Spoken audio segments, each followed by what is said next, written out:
At one point in my life, I believed that improving mental health required drastic changes like completely changing my life, traveling far away, starting over from scratch, or achieving something huge that would transform everything.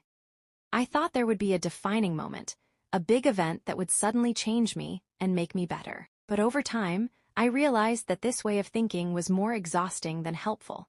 I was waiting for something big to happen, while real change was actually much closer and simpler than I imagined.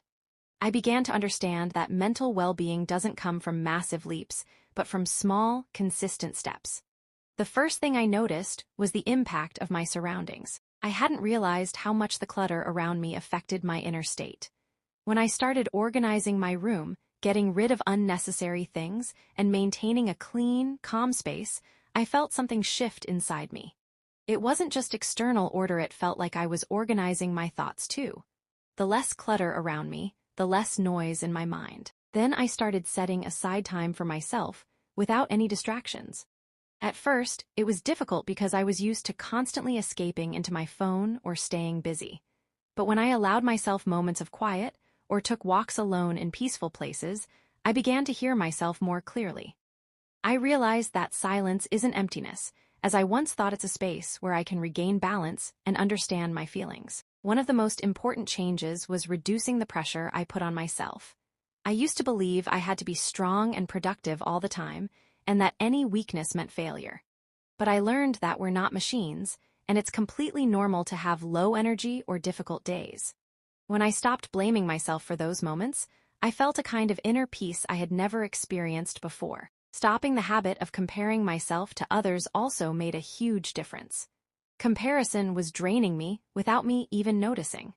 I was comparing my internal struggles to other people's external appearances, and that was deeply unfair to myself. When I began focusing on my own path and my personal progress, no matter how slow, it brought me a sense of contentment, and my feelings of inadequacy gradually faded. I also found that small daily details had a powerful impact. Simple things like drinking coffee mindfully, listening to something I enjoy, making my bed in the morning, or sitting in the sunlight for a few minutes. These moments may seem insignificant, but they brought me a sense of stability and calm. Another major shift was changing the way I spoke to myself. I used to be very harsh, constantly criticizing myself and expecting perfection. But I learned to be gentler, to speak to myself with compassion like I would with someone I care about. When I make mistakes now, I don't attack myself, I try to understand and learn. This simple shift in my inner dialogue had a deep impact on my mental comfort. I also learned the importance of setting boundaries. I hadn't realized how much of my exhaustion came from not being able to say no. I would agree to things that didn't suit me just to avoid awkwardness or rejection. But once I started setting clear, simple boundaries, I felt my energy become more balanced, and I gained a sense of control over my time and life. Taking care of my sleep and physical rest was another essential factor. I used to think that sleeping less meant being more productive, but the reality was the opposite. When I started regulating my sleep and giving my body the rest it needed, my mood improved significantly, and my thinking became clearer.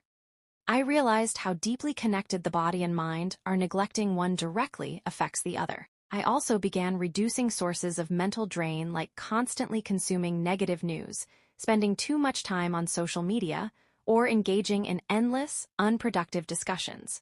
When I became more selective about what I consumed, my mind felt lighter, as if I had closed doors that were letting in unnecessary noise. I learned patience as well. At first, I wanted quick results and expected to feel better within days. But I came to understand that mental health is a journey, not a quick destination.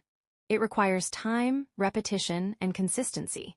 When I stopped rushing the process, I began to notice real, lasting improvement.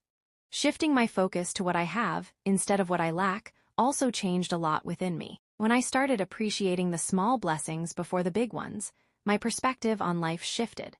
My reality didn't change, but the way I saw it did, and that was enough to transform how I felt. Finally, the most profound change came from strengthening my spiritual connection with God. When I became consistent with my prayers and worked on my relationship with worship, I felt a deep sense of peace that's hard to describe. Worship was no longer just an obligation, it became a space where I could release my burdens and find comfort.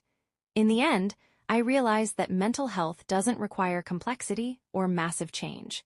It grows through small, sincere steps repeated every day. I no longer search for a perfect life, but for inner calm within the life I already have. Real change doesn't come from outside circumstances, it begins from within, in the way we see ourselves and live our lives.